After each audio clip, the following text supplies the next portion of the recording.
Díomh a chuirde agus fáilte isteach chuig an ócáid starúil seo. Is Micheál D agus inniu táimid ag seoladh the Concise English-Irish Dictionary.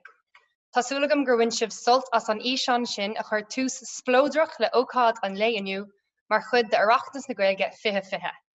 Baimid ag créile bio ón ar dithe hain fud na tíre agus ba an físeán bio lehanach Facebook an Irish agus oireachtas na Gaeilge agus bhfuil fáilte a chur roimh gach duine atá linn YouTube freisin.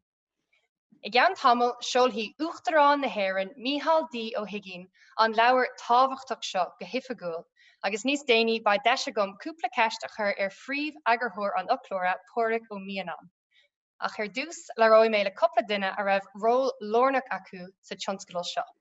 Bio an lína tá Pól ó Ghalachóir, Cathaoirleach Bhord Uras na Gaeilge, Seán ó Quinn, príomh-aidhmeannach Uras na Gaeilge, I Del ní Chorán, las príomh-aidhmeannach Uras na Gaeilge agus Pádraig ó Micheál, príomh-agurthóir an leabhar. Tá sóid mé leatsa a fóil mar na miste leat.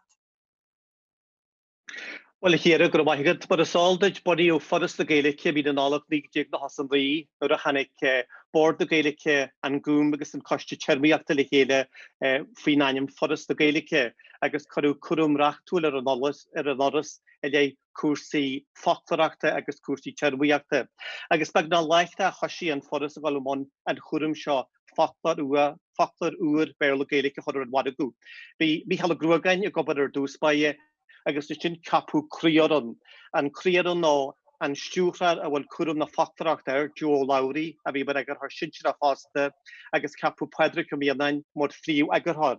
Agus déir inniu go bhfuil Pádraig Princess ó Micheál a caiúrint bíon tain fír a bhrádúil as an sihir agus as an nobarta deanta ag an nóran seo. Chas Princess ó Micheál ar feidh blianta fada do cheart a Gaeilgearí, ceart sa cuairteannaí, sa scailtathe an oglas, agus bheith fír a bhrádúil inniu ghfuil an stithiú se churma ag bhhaachbar fríú agurthar agus ag níl sa garrá sin mór gine an heagarí eile. Cógáirte has fásta leis na heagarí sinseathe ar an achlar sin mar a luime Jo Lowry agus chumáile sin seo sa mór a cho, agus chumáile sin banisteoirí an tionscadail ar dús ba a Cathal Conbry agus níos muile carba brachna. A de réidir buchas na gatainine an noran ar fád a dibir ar an nachlar seo le chuid mhaith blianta. Ar aus, agus dar nó cumá leis an hÉireann sin, thug glór daoine agus eagraíochtaí eile taceocht an tionscail óilmhór seo freisin.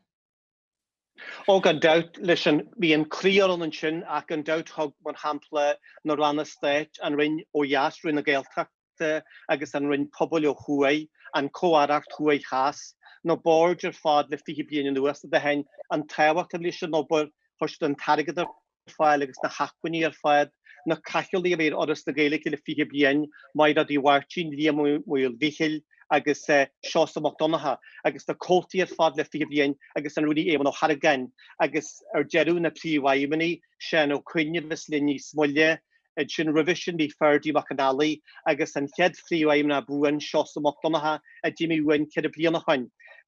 Mora imach Jo agus an fandem bú síal a luguinn dearú seachtaine seo ngáileh a mór na tré, beo ceáil agus crack agus cóhaidir agus ceáil seanúis in seo mór na tré, agus bheith Jo gan doubt a leir an líní, agus na hebh brádúil mór na tré ag seáú nachtar ag brandú mar chuan na Gaillimhe agus ar bháilin dirín. Mar sin mar a bhhailinn go méid se a seo le brádúil dúidig agus cógáirte has le gatainine. Gur míle maithagad a fóil agus tásúlagam go mbeidh lá eile goin an Fhoclóra a dhéanamh mar is ceart. Agus inis cloisiimiid ó Seán ó Quinn príomh-aidhmeannach ar Uras na Gaeilge. Gur maigad chéara agus is dóigh gur bhhaid lomsa dáilta na caithealaíonn sin má bhuithe sa bhórt fásta an oran a bhí plé leis an achlar Pádraig Seoladh, Jo Cormac agus an áithe Cathal ribhe sin. A lena caiisisin baile maithint a bhórt fásta don na daoine le is dóithe a híhraí in áirt na Foclóireachta gáil siar na blianta agus a daag dúthraid iontach againn le Foclóir Dwaldaí agus Foclóir I Gcónail in dhé sin. Dúthraid a bhí an úsadeach ag foran an achlara agus iad ag tóirt faoin títhar iontach seo atá ginn Seoladh inniu. Agus an áithe tá muid dearcú ar seo mar hús tús le cuasí Foclóireachta a dacha le fábhar a Gaeilge dá san amatamach roin. Agus tús cortha hana féin ó bhíonis leis an olbhain den Uachtar Gaeilge agus den Uachtar Gaeilge Béarla a bheits le deanú a seo go ceann roinnt blianta. Ítach ar fád a teán gur míle maithagat agus baimid ag sú le turthaí na dograí uair sin a eáil go luath. Inis I Del ní chorán las phríomhbhaimimeach ar Uras na Gaeilge. I Del, tamil fada ann ó tháinig Foclóir de bhaldratha amach agus híolthá go bhfuil athrú mór tagthaí ar chórsaí folclóireachta ó hin. Tá cinnte agus tá fiús mór tá chuir chuirsí Foclóireachta agus tuirmiachta le fiche bliana nuas. Is gré hábhachta tá obair Uras na Gaeilge an Uachtarácht, mar dheall ar an tábhacht a bhain leithí I go dhór réimsí dar go dibbre. Cuidín na foinsí Foclóireachta linn go gartharmach agus muid ag fuilsí leor ag sa láthair éisnead an chóras éidethas, ag forbairt na fuilsíoireachta agus linn ar sciil ibre agus páirseanta. Ach tá tábhacht leis na forbairtí Foclóireachta go fád tarmach fásta. Is é seo an céad mór Uachtar pláte Béarla-Gaeilge le 60 bliana nuas, agus tá bunstraid leidir chuir sí san isis agus scillan na nua forbartha le go mé mo jabal a tinniu éisne chur ar fáil den céad glúin eile de caintrí agus de ólamóirí na Gaeilge. I caint ar cainteoirí na Gaeilge agus fálamóirí an bhfuil an Foclóir seo dírithe ar chrámar le. Be cid mhór úsáidirí éagsúla an, tá sé ríthhabhachta go mé foinsí iontaofa teanga ar fáil, go mé teacht ag fuilsíothirí uirisi na man creaalta agus fólamóirí na Gaeilge ar Gaeilge comhaimsere. Tá sé fíorhabhachta fásta go mé rochtain ag daltaí scola ag fólamóirí agus múntrí Gaeilge ar Gaeilge bheán na linne seo. Bhí dúchlann móra ag múntrí san ama hui hart, hacht ar foinsí iontaofa agus ar phrásaí agus nachanna céinte comhaimsere, go mbeidh le tuirmiacht agus teanga ar lei a bhaineann le réimsí áirithe. Bhí muid ag brath ar acronéimhí a bhád astáta agus ní raibh teachta gcónaí ar réim teanga a bhí nó ar nach nua aimsire a bhí. So cuidiú an Foclóir Béarla-Gaeilge na múntrí bunscoile agus iarbhunscoilna, le Gael scoilna agus le Gael College agus le pobl omlin na scoilna sin ar fad.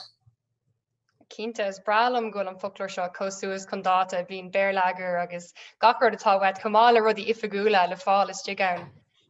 Agus tá an éiri sin ibre déanta go bh caithí gur thosaigh obair ar seo blianta fada ó hin. Thosaí ar náide agus fé an táir am híon a bheith páirteach I Johnscoil an Uachtaráin ar fiú tríomh sí gairid níos mó na Jaime léana ó hin. Hatin sé go mórlam a bheith obair le fearn an Uachtaráin agus leargus a eil ar an obair himúil a tar bon acu. Cé gur CD rom an spric a bhíon, dachraí an spric dúir mar a hanig forbairt ar an technoliacht, agus seoladh Foclóir.ie a fiche trídeag. Ar náide, bhí dúchlann nua in sin acu, Foclóir.ie a chontú ina lugan cláte. Bhí go dhór agarthreachta le déanú le go mé lugan cláte so leibh si an mar atá gin inis. Cé nach nópra a háirte do bhála é gacla. Cínta ní étá sin dhéanamh.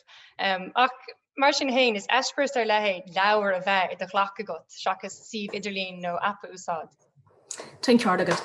Nuair seoladh Foclóir.ie híl mé gur gachródaí ar an agam, ach tá dréachtar lei ag buint le leor a bheith a láha agus é oscailt. Is seo mé ar doscail mé an leor ó fuair mé, agus fóla mé rud nua gachar. Is cuma mas fólamór nó mas cainteoir lífathú, be siúd bhag ó leis ar fáil a an daine. Luí mé có tóca agus a bhí mé agus an Foclóir a eil, a cé sé bhfuil sin ní speisial a ríis an Foclóir a eil agus túthar lár. Go háirithe ag an am dúchlann ag seo agus cuaí ar Uachtar na hÉireann agus ar caintrí Gaeilge ar fud an dóin. Tá go dúir fólamóirí agus caintrí Gaeilge fud fad na crinne, agus ní bhíon na deisna céarna ag gach daine a go Gaeilge úsáid. Tóirí an Foclóir muín doí as an teanga agus as a leachtas teanga híon cumáid. Ní héan le hart nach man am úsáid as an Foclóir Béarla-Gaeilge nó Foclóir.ie agus tréaslíam na fearn an Uachtaráin as an obair seo chur fáil doing. Ar son Uras na Gaeilge, báil am armhaoithas a thuirt ar an Uachtaráin. Báil am buoithas ar lei a thuirt agarthóir an Uachtaráin chadar go mínan. Leis na hagraí sinsearacha, Seoladh agus Seoladh, na Bonastréí Chancellor, Cahal Convery agus Cormac Branagh, agus an ar fad a bhí ag obair ar an Uachtaráin seo ón tús. Tá éic buint amach ag fearn an Uachtaráin agus báil am armhaoithas a chur as an obair fad atá deanta acu le dheabhlaíonn déag nuas.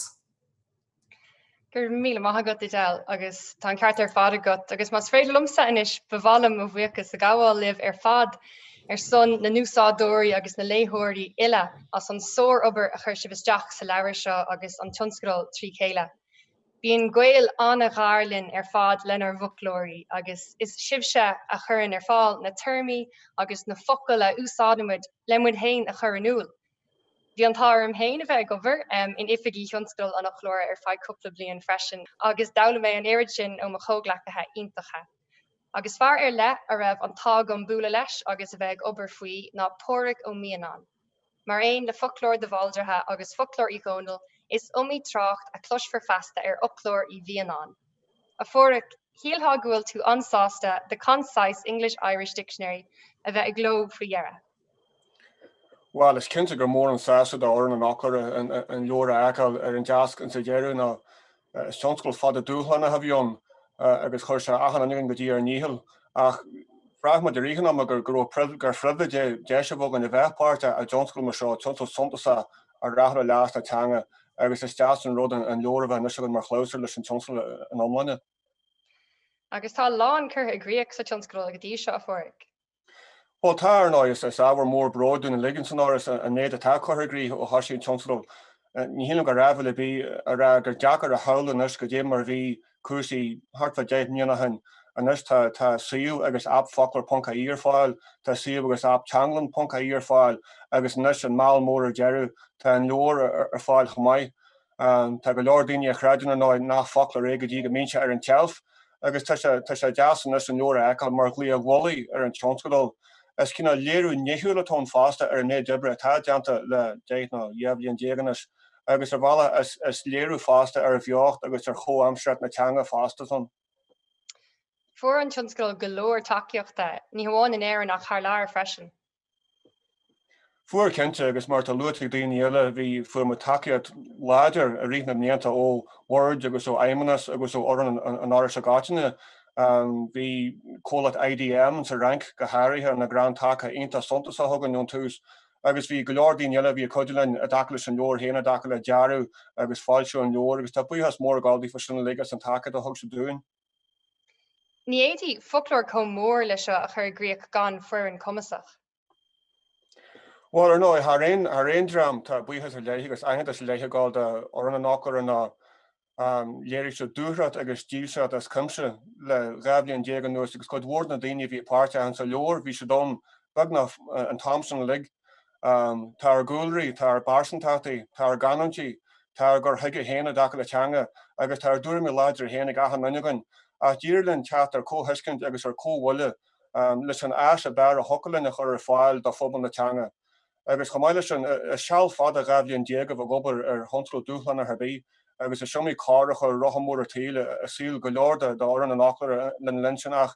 Ní hepan misna ha námabí ná ní hepan ní chraid an dígris námabí, agus is teist bhuain ar a diamantas agus ar a síhar an Foclóir seo bheith gáis. Agus mar luigh Seán níos luúthe, níl deire curtha leis an plán atá a gcuibh in éon chuirnis. Well no, ní chun scríbe an Foclóir seo bheith gló ar charabí, ní ná cloch bhíle an sa toras ná an san áistear atá róin na dacail le forbert na Foclóir sa teangaí, agus tá Foras Nua Béarla-Gaeilge an nus ag plánal fiú láthair le tuair fiú Fhoclóir nua an chéad mhórachlar aon teanga Gaeilge agus cinál córba Fhoclóir Ígónal Foclóir mór Gaeilge Béarla. Mar sin tamnig súna bheith sinna fáil gan tamil a bhlianta, go gur sinna Gaeilge ar cóchéim na teanga móra eile an dóin a dacail le stálathar Foclóireachta, agus chuir se bon sláán fi úsáid, agus fi chumasú, agus fi ólam na teanga an sa taithí. Ach híon le inniu was a tucin lá mara an am héin, agus an dá lenta ma danne go ddíra ag súil go mhaí pobl na teanga go mhaí siad úsáid agus tarbheith agus pléisiir as an nóir agus le chuidir be mu arásí an coppla blian na Foclóir éile. Tá mé cinnte go muí siad ansult as an leir seo agus míle buchas leta a fóric. Fágamid slán le Pól, Seán agus I del inis ach póric a fanní tosa lom le hol agus tuci mé rasciúd I gceann tamil. Chuir mar gléach amach ar Twitter agus Facebook ag léir ceistena ditse agus níor ligú siasmuid. Tháinig glór ceistena isteach agus pléhí mé leat iad sin níos déine. Agus inis go roinnt físeán deabhéine a tháinig cuaing ó fudfad na tíre seo agus thar. Seo a gcuibh an talamh Kevin Scannell a cheol teachtar cuaing ó Missouri sa Stát Aontaithe, cumá leis an údar agus creaaltóir Manachan Magán agus Uachtarán na hÉireann mórda bheith gile íosa. Díomh chairde, Kevin Scannell an seo. Bhfuil go háirde sa chrí dhéanamh le fear an Foclóir Nua Béarla-Gaeilge agus an obair ionach at déanta acu. Is mór an tathhrú at a tagí ar chuirsaí folclóireachta le 50 bliain nuas ó foilseach Foclóir do Bháildartha sa bliain 59. In áit slipan na pop air agus stór focail an Fhoclóirí héin tá bunach ar sonraí agan na sin a bhfuil na milliún focail agus curcaige ólaíochta bunathe ar hamplaí an monachar. Tá mé plé le Foclóirí éagsúla I deangacha éagsúla le 50 bliain nuas. Sé behuardam gur bé seo an Foclóir dátheangach is fearr in éon bhionteanga faoi láthair. Agus ceandan na Foclóirí is fearr atá an lánstad. Ach an teachtas mó a déanta agin an talamh technoliaachta a réiteach don na Foclóirí Gaeilge Béarla, Gaeilge agus fiú gach Foclóir Gaeilge a cheochaí amach sa taucií. Támuid go léir ag súil go mór leis an chéad éacht eile gur amagi. Tá irid sin ama caite gomsa tompa I Foclóir Dnín ó Dónal do Bháildartha ach tá ligi agus barnaí untu gléir. Inis buchas le séithir nua Pádraig ó Mináin tá réimse nua focail I gcuin gléir. Le héadí suasóg a yuppie. Nis bhí suasánach agam, which is a shaggy mop-headed person. Ach tá meach shaggy mop-headed yuppie agam, níor higas gur suasánach a bhí a bheith a gceist. No cad bhí pedicure cos washe.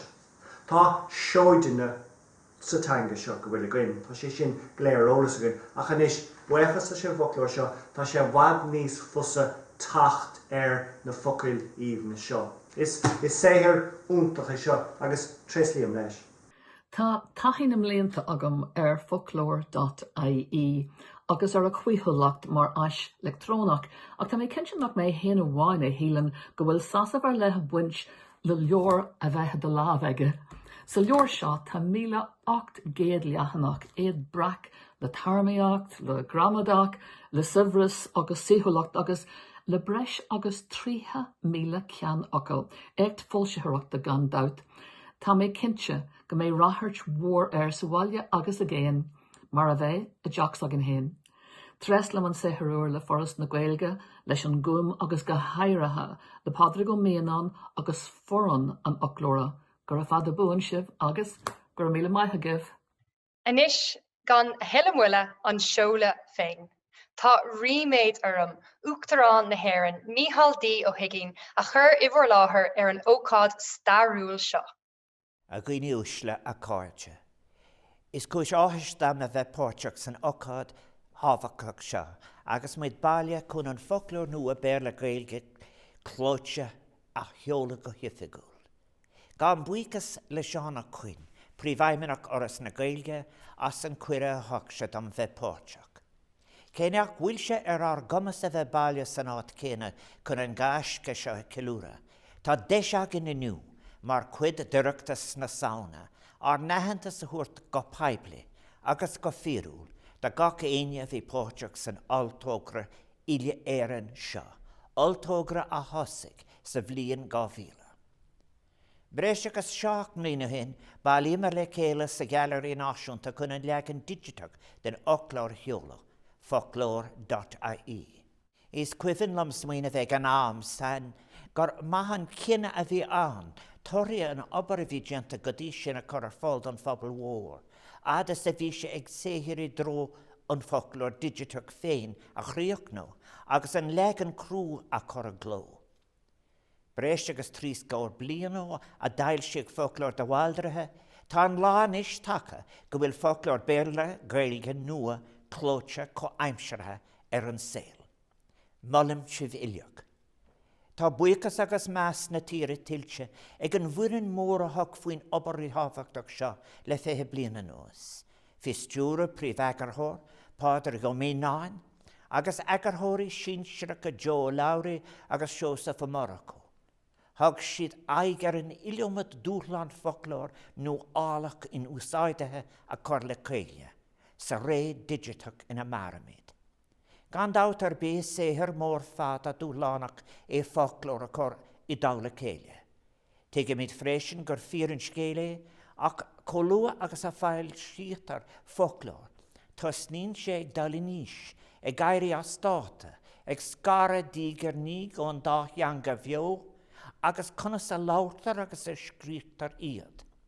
Mar a nehaíon sibse a hag faoin tógra seo, agus mar a dehan Tomás na Bhaildre féin, da had blian ó hen, agus ag mala legan nuad an Foclóir ag tús na hogdóide. Teastín nu a honrú rialta a léhéad I góra le hethrathe sa saol mór, stór Foclóir Nua Béarla agus orbert na Gaeilge féin. Mar as óldíomh cumá, beidir tá Biblia fáil dá láisthe agah mar Uachtarán agus tugann sé sása faoi lid gom, an legan clóitse seo a bheith lámh agam, agus mé gobar a ráráid agus ráta sí éasúile. Tres liam leis na clódóirí PP Print Solutions agus Graphica Veneta as láhuir áil an ailseo. É sin ráite, tegin go bhfuil lúg faoi le ag buint le Foclóir.ie sa ní sin na maraméid, an gédal sios an síomh agus an appar fáil sér an eisce. Gné I rúnach agus den láthach den corcuige a bhain leis an tógra. An dara rud, ná go bhfuil siad inúsáitethe, agus is léir go bhfuil siad máilteach le 2 mhilliún go léit duine an núsáid in aig na bliana. Ach an rud is súntasaí, béidir ná go mé sé I bhfad níos fosta a bhreithinú leanúnach a dhéanamh an Foclóir. Ag cuir leis agus ag déanamh áirithe cuí blian in iad bliana. An cuí sin beag an Foclóir ag fás agus a garú leis an méarla agus leis an Gaeilge, mar an úsátar iad. É sin deanta déad fi agráin nua den Foclóir choiríthe a ailse go rialta, dúine atá cotóga leis an focail clóite. Agus muid a ceilúra tora úrnéireachta is fiú focail buice se rá inniu madar leis an séhir a déanach salar hosig si ar an eistar seo fethe blian ó hen.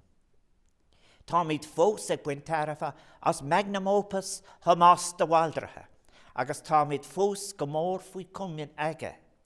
Bhain pásanta, tá má chumáis Pádraig na Bhaildre, mar carad am héin, agus córlord am héin, agus don áras cuasa Gaeilge, agus Jenny me an deis seo a hapó má bhuicas a chorinúil, don ahar agus an mach.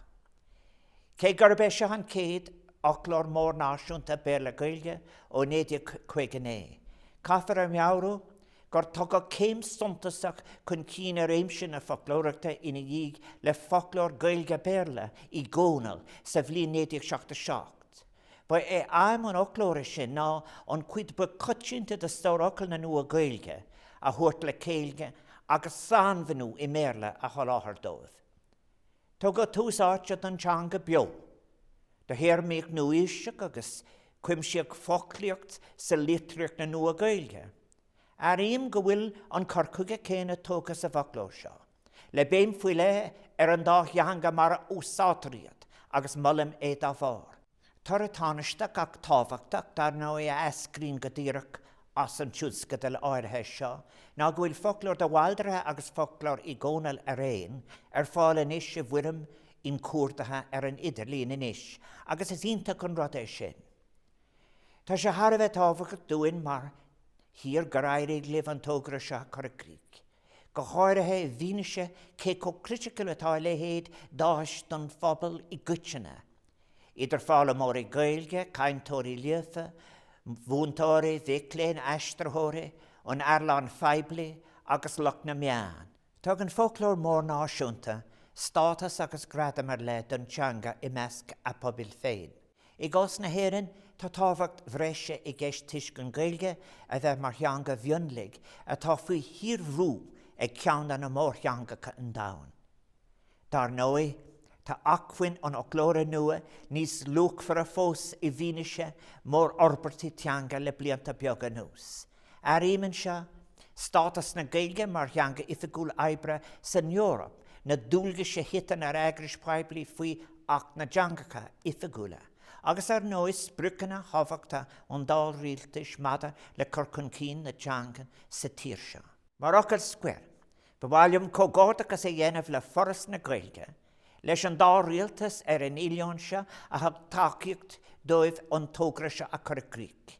Leis an bhuireann éireann folclóireachta agus le gach duine eile raibh lámh nó páirteach sa tionscadal éachtaach seo. Ca mé buchas le a gáháil lo siúd a thiomán an tionscadal seo lá in ní lé th scór bliana. Siad sin na banisteoir tionscadal Cathal Convery agus Cormac Branach agus agarthóir an Fhoclóra Pádraig go Mínáin. Tá écht déanta agah, tres líam libh agus mollim sibh. Cuireann fáilte mhór raibh an Foclóir Nua Béarla-Gaeilge atá inis cortha gló, faoin se luachfar atá car ar fáil, do phobal na Gaeilge cibé áta na bhuileadar, agus fógrímenis go bhfuil an Foclóir seo seolta go hoifigiúil, berbánacht agus go déisibh sláán. Agus inis tá an Concise English-Irish Dictionary seolta go hoifigiúil. Ar muochas len ar Uachtarán Micheál D ó hUigínn as ucht bhelinn ar an lá mór starúil seo. Agus nach mór an onordúing duine le Gaeilge cos sever len ar Uachtarán a bhelinn leis an leabhar seo a sheoladh go hoifigiúil inniu. Tá tábhacht leis an Fhoclóir seo do lucht leabhartha léithúil na teanga comá le Fhoclóra, mar a léiríonn na teachtarachtaí seo a leanas a formar ó réaltaí na meán, Dara ó Cnéide, Radio na Gaeltachta, Kathleen Nicky, TG Cahar, agus an léach é hain Micheál ó Muircheartaí. Ar dús, chuir mar ceist ar an Gaeltóir Dara ó Cnéide, cén fá a bhfuil sé tábhachtach caint bheo na Gaeltachta a chlúdach I Fhoclóirí. Cuid an caint bheo na Gaeltachta blas agus dá agus fuaimint le hÉireann ó Fhoclóir Gaelne. Tá táachtar le frital le fáíocht agus le dulcainte na Gaeltachta. Tuis go bnéon tobar go gahamíad bheith dócha a tarachas de hir agus a taisca a gcónaí. Gahamíad ardáin agus cosint a thuirt don Gaelan bheo a háns as a Gaeltacht, cosint don Nghaois, don Saocht, don Sevris, don rud sainiúil a haghain an sas a Gaeltacht. Can a héh sin I dhéanamh well fe mar dúirt an tódar agus cnéad a chaile Róm, Tomás a fotó cnéide, ní lena mílseacht, ní lena dílseacht, ní lena háileacht ná lena cáileacht. Ní déobh go bhfuil si chomilis le mill ná chonádóra leis níos go réad ná leis bhíar a fás. Can a héh caint bheo na Gaeltachta? Tuis gur linn héine. Caim mar ré go mar ar bís goil Foclóir úra muchin sin inis tá sé 60 bliain ó tháinig do bháil dríthe amach agus teiscim ghfuil dulchain cén mór mílte genta ó híomh na teicneolaíocht, álaíocht agus scac réad an taal agus mar leisin tá go leor Foclóir úra fásta agus iad ar fád na bhfuil snachlar seo. Mar gannne mar ma vín sa gobar leis a Gaeilge, go lethúil agus sna main, buim an is a go jo as nachlar, bu ma góí cuairtú Foclóir úra agus bailúra le radí ré agus le curla a stór focail agus severis cantse mar sin. Bes a seo mar bhí blogam sa ag loch léin agus gat aniuil sim acu sa teanga. So jennym cuairdeas ó chrí le puidir go mínain agus Foras na Gaeilge a lech a tam seo ar fád a chur le lecheile nach ionta an ruda agus caiim mar réidir fuairma agus hánig me gur consáis na golta a bhí scrífin seo gur má gaí mar níl golta an achlar seo agus tim cin si go mé se ar seath na tí rihhád is seád úsaide luachar í. Tá sé go os fuair góir amach an Foclóras déana í tháinig amach. Tá raibh bha Foclóirí Seoladh na Gaeilge. Agus is maithanaíad go léir. Seo hen ceannas déana í. Agus tá seanach lán, man bhfuil goteach pocán gabhair bí a lár an éanaigh. Ná, is pocán móra is seo tá sé trá. Bíoch sé lár an éanaigh, feicioch daine, agus bídí sé caint mar eallar agus a thóir tóiríoch tíopal chun Foclóir Béarla a thrú go Gaeilge. Is úntacha ina measc, go nairí leis agus le gachtainna go méid cóip detha go agus go méid siad a féchann isteach ar. Sláánna go léir agus go nairí le bharís. Agus táid a fálam I gcónaí ó bhíhall ó chuir a Hartig, seanachil nua domsa an ceanóirithe sin. Inis cúpla físeán eile, deachaí an uair seo ón aire meán turasóireachta Alíonn Cultúr, Sport agus Gaeltachta Catherine Martin, agus ón aire Stát Gaeltachta agus Sport Jack Chambers comá leis an bhirseoir aitheanta Dara O'Brien. Tréaslaíam na meitheal Fhoclóireachta Oras na Gaeilge agus a gcuid ibre I dúirt chun críthe an céad mhór Fhoclóir Béarla-Gaeilge san Stát ó 1959. Tá an Foclóir nua, Foclóir Bhíonán, ag réir ar riachtanas phobal na teanga san 21 haois, idir cainteoirí líofa agus eolamóirí in hÉireann agus Harlár. Céim mhór eile chun cinnis a é don Gaeilge, fáilte Foclóra Béarla-Gaeilge den gaiid an seo. Áis ionfach is seo, mar aon le appan Fhoclóra agus an suíomh ionfach idirlíne. Áisna a bheith chun leasa mórán, idir eolamoirí na teanga, sibse atá ag obair leis an Gaeilge, aistriúir agus atseangarí, agus sibse scríbhnóirí cruthacha is fili, a bhín ag séhrú na bhocail.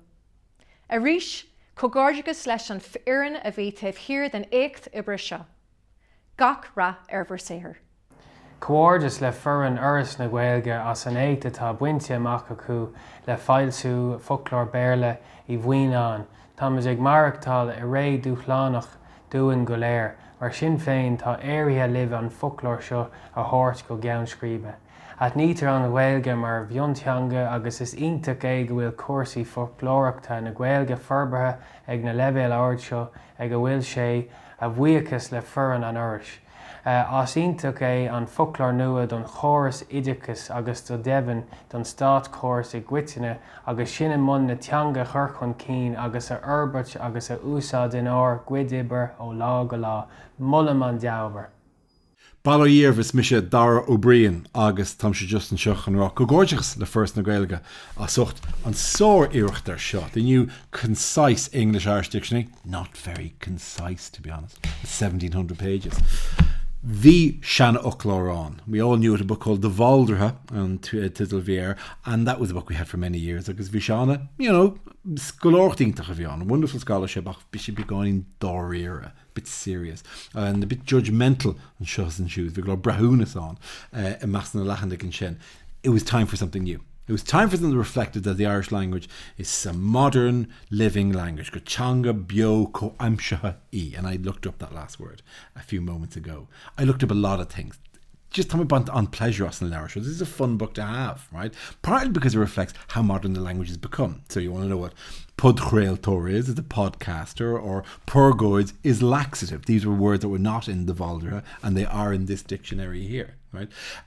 But even if it's not just for enjoying that stuff, Dumsa, you know, ní aimse go leor clachtar mo chud Gaeilge agus Aaron should be going in mergach agus just gach lehanach de Foclóir Nua tá mé bant antána was Foclóir nach ráitigam le blianta suimhnachs trumlach spragúil noirach. It's a beautiful language, lads.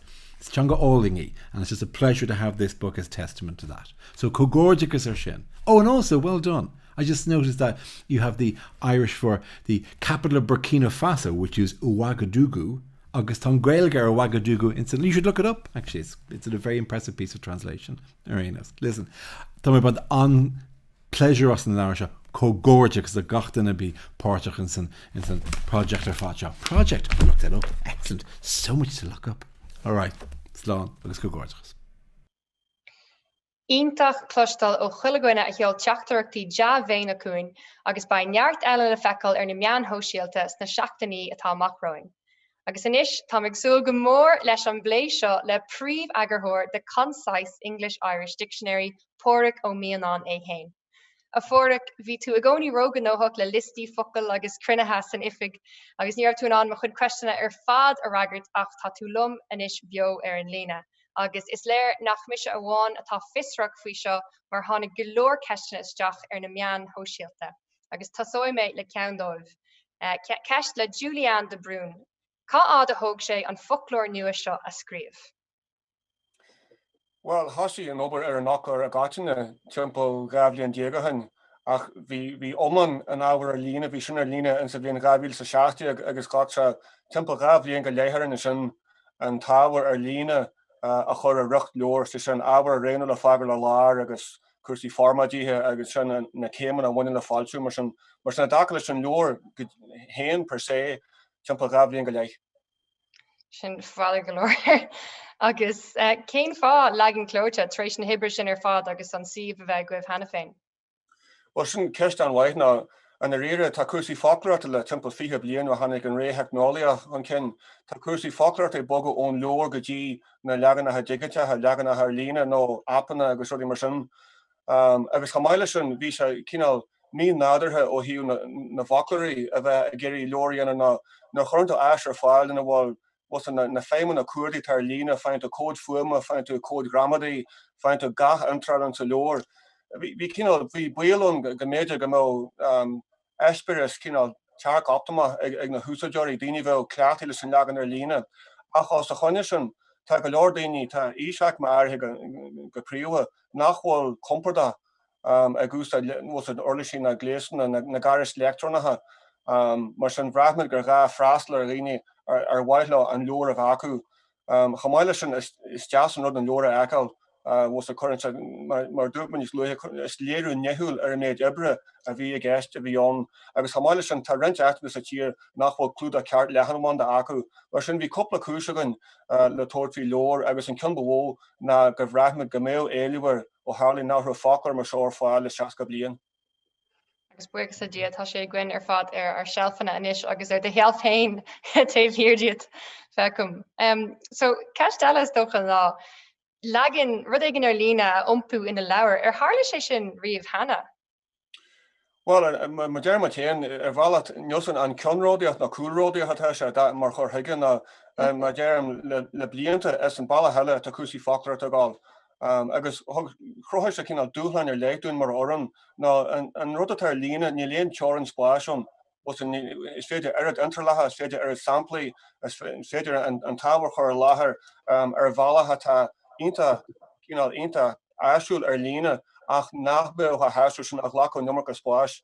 Mar sin bhí ar an timppla tríon den áhar, bhil idir tríon agus leathan áhar a raibhnú le fágal ar lár, agus be sinna chud be bhhasan ná deirte gur geall leis an íochtú a chearcaí héana agus is geall le gath agathir gatha le antral den dhéana sin héin.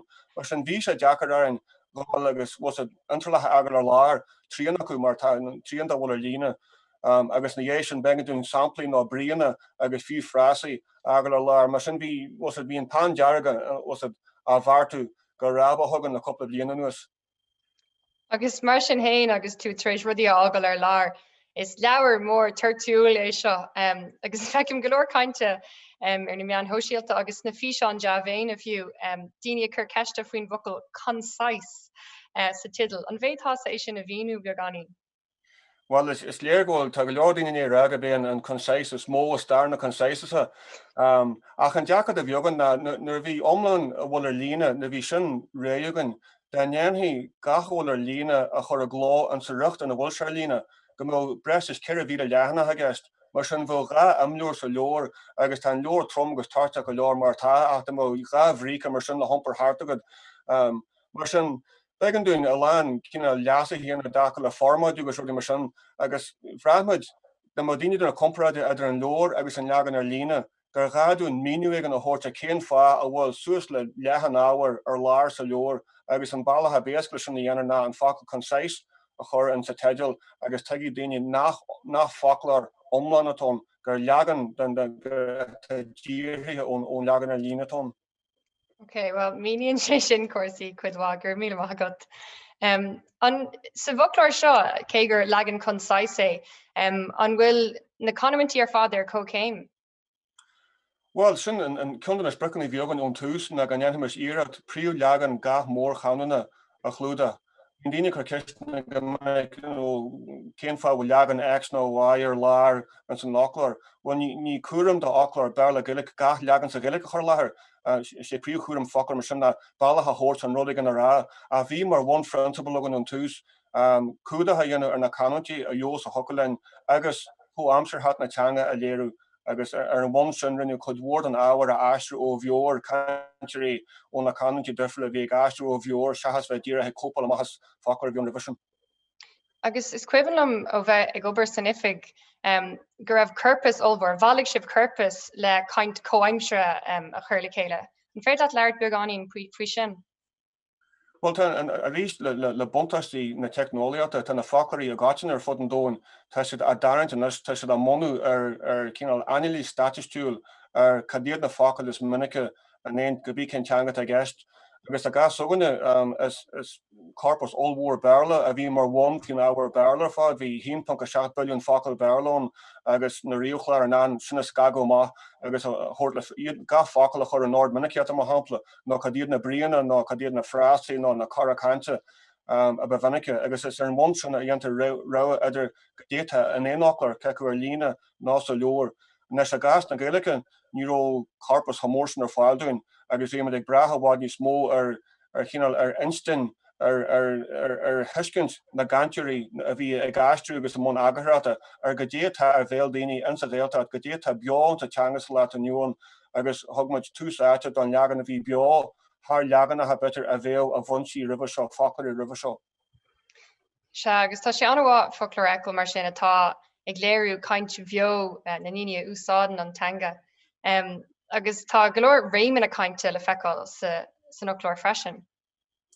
Tá bhil tá suntas na bag nó a thuirta sin chamáid. Na Foclóir bhí an ribh seo mar hapla Foclóir Ghóna agus Foclóir do Bháildraigh. Bhí den nósan san námsin gur fáilte hain acadúla ard réime seis cumada ó hiú teanga sin mar bhí na Foclóir gáiteine a th ná ar fud an dóin le trochanna 10 bliain tá na Foclóir nes a bhaid níos daonlaí léironn siad na teangatha mar atá siad mar tá siad á lóirt agus léironn siad omlan spectrum omlan úsáid na teanga agus dhéanann siad iad riar ar gá chud den phobal na teangatha sin. Mar sin bhreathma daine gur gá an rud cíarna a dhéanamh a dach le Foclóir suganna agus gan a bheith badaí fao go déobh was daí, mar tá daoine ag láirg na bhacail agus mar tá fianna sugan gur seánna Foclóir atá láirg bháil bhí na Foclóir sin na curs an Lochlóir agus tá gahar is daí idir bhíon agus garú idir ormálta agus neo ormálta. Agus rud eile a bhí le feicáil san folklór dúirtú greibh siad cumádach ach orintanta bhí cinál fallsúnachta eile le feicáil is an tú sin beidir greibh siad daon ar bhaná sin rud a chuirtar le folklóir ar le. An nearna siobste iireacht le héad a cheachchan san folklór seo. Is cinnte gur rudí mar sin ní bhhain a gas fergus mrá a fiú a gas Keniatha nó a gas acmí difriúlas a tochaí rimid iad a dhéanana goró cartham na féine goró léirú cartham agus goró was na mraithú éon acma goró leithal na goró mí léirú éigen a thuirtearthú agus bhí sin mar chud an tror stíle go mé méid cíar na sampla le é agus méid le í agus a réir sin agus nach mémas cíál gafa le cinna stereotypí dacha le mar hampla garamatha agus rudí mar sin gnéanamas iirecht a bheith cinál ha cóamsere agus a détaí agus an dóna léirú mar táfií láthair. Agus is stocha ag an deire inis taiscom go mbíonn daoine gcónaí chur ceist ort cén focail nó cén ceann is fearr leatsa ach ón méid cainte atá déanta a go beidir gohfuil tú a géirí leir faoin na cín is measa na cín is dacra a chur le chéile. Well, rís is geall a gathagathir gacha le antralt den an sé a sí agus was a tuise lig cóhanan ar an bhla sin. Sí an rud a spéisle dacha le Foclóir tá lean focail an éon Fhoclóir atá másar éasca dhéanaan an lachanna was a rint nóméid fiúhain an nuirí siimplí ar fad. Ach tá antral heile má hapla chud na hantra le smó an Fhoclóir le hétí go nó give nó get. Agus ní hegan daoine an námna ghfuil na hantralathe sin asú héin go háirí ar lína tá siad cumrithe an sa leor a fiúan sin tá siad tarta. An na legan ar lína tá siad níos mó na mantrát a sóscoile. Was tána mílte focail daoine antral amháin, agus go minic tá sé deachar iad dhéanú an antralach ar láthair ar bhealach go mé duine an ná teacht ar an álas tá utha gan bheith scrollá le fiú coppla méidir, agus sin an námnaí an dúchan is mó conas is féidir antral hontasa a chur láthair ar bhealach gur féidir leis an núsaideoir teacht ar an álas go dtíar ag tastal utha. Well, solas scuilí mé wet látanis an bhfuil éon scéal nó aon rud eile ar bhailata ará. Faoin Fhoclóir seo, I mean, bhí catú hábhlín déag a gobar air. Cai gur álam tú cuid mhór. Well, sína go rólam gatainine an was a chud mhór was a bhí nírón an dúró taithí ag an noran a bhí mod atá a bhí agus bhí lean fin seanscodal bhí go leor céimena ar bhegan dún héan ebre amach go dtíar mar thormas fuatha agus go dtéana réití a debró dúine. Ach is cinnte was mar luama níos luithe was a tá lean pásantátaí láidir agus tá daoine was a tá canantí agus tá chorthaige teanga agus is somí crenneú teasaí agus is somí uair a bhí tablaí a múla bhil beidir hanga fysiiciúil a cinnte was a daoine gurí tóca fiú rudaí an námnaí demo agrathirí a ruthar éonar agus Johan Mahané seaachna gro airhuaigh an absolóide nó deanta. A beidir an rud is begranar ar bhla hálas ag fíor hús an tionscoil nar bhí ag déire leis an cholacht as an bhratan a bhí ag Seoladh náhar Béarla. Ná tá an Béarla ar fud an dóin rinte an a rá chatagóir tá Béarla Verica agus Béarla na Bratainine agus ná ní rudabí bechénta na mé mis sásta go mé Béarla an Béarla mar lóirte an éan go mu a Stephen Béarla na Bratainine. Agus ben choréite ha bhgan sa deirigh omlan an áhar an sa charpas Béarla. Marca a faoi Béarla Verica agus Béarla nach Béarla Verica. Sin an choréite ha bear mar sin bhí ón tús ar fad began dún cinál ar lara chéine agan agus was a legan síos per principle gur Foclóir a bh lonithe go homlan an éan ó níomhhaine hiú na Gaeilge ná a hí úsad an Béarla go mai. Ítach ar fád a fóric, agus muidig fechan chun tosaigh Louis Sibh go mbeidh tugraí uaire ar bun an Foclóir Gaeilge agus an Foclóir Gaeilge Béarla agus an mai ról lornach a gutsa na tugraí sin? Well, tá me se fástathe ar chunra buanais le chuidir dé an bé dealda tuair fuúthe an réobair a siúlhanna hen an dúra a legan agus a sulúgan a rina blina se hagan go mé de tuairfií arciat agus a tuairfií one cart fémúl a hort fin dá áchar sin agus iad dhéanú cóhrábhar lena chéile. Mar sin le chuidir dé sláán a bheismuid be mo dongi an coppla blian eile. So by 3 mhór Fhoclóir faoi de Chris a got leúna dé. An mé nábal ag an trúra go bhil tefaid le chuidir dé. Go hinntaach ar fad. Well gur mí maithe go fóric as bheith inniu agus as leirt lomsa. Slánanis. Gana bhaid. Meabhrúcháin inis a chuirde gur féidir leat agus cara leat cóp den Fhoclóir nua a bhuachan, níl a déanamh ach de cara a clibáil I dachtarach híos faoin bhí an seo agus an hasclib Foclóir a chuir leis. Buchas le chuilehhaine a bhí páirteach sa phlé inniu, agus gach duine a bhí linn ar Facebook an Irish, Facebook an Oireachtais agus YouTube freisin. Is mór an trúa nach bhfuil de céile I ngáileamh ag Oireachtas na Samhna ach leúna dé ba lá eile ag an buireach le cilóra ceart a dhéanamh. Tá the Concise English-Irish Dictionary ar fáil a níis sna siopaí agus tá aithne gom ar golóir daoine a bheith achar ar an lista do iadaí na nollaig. Fágamid sibh leis an bhí seán iontach seo a chur le céile go speisialta don ócáid seo. Slánanis.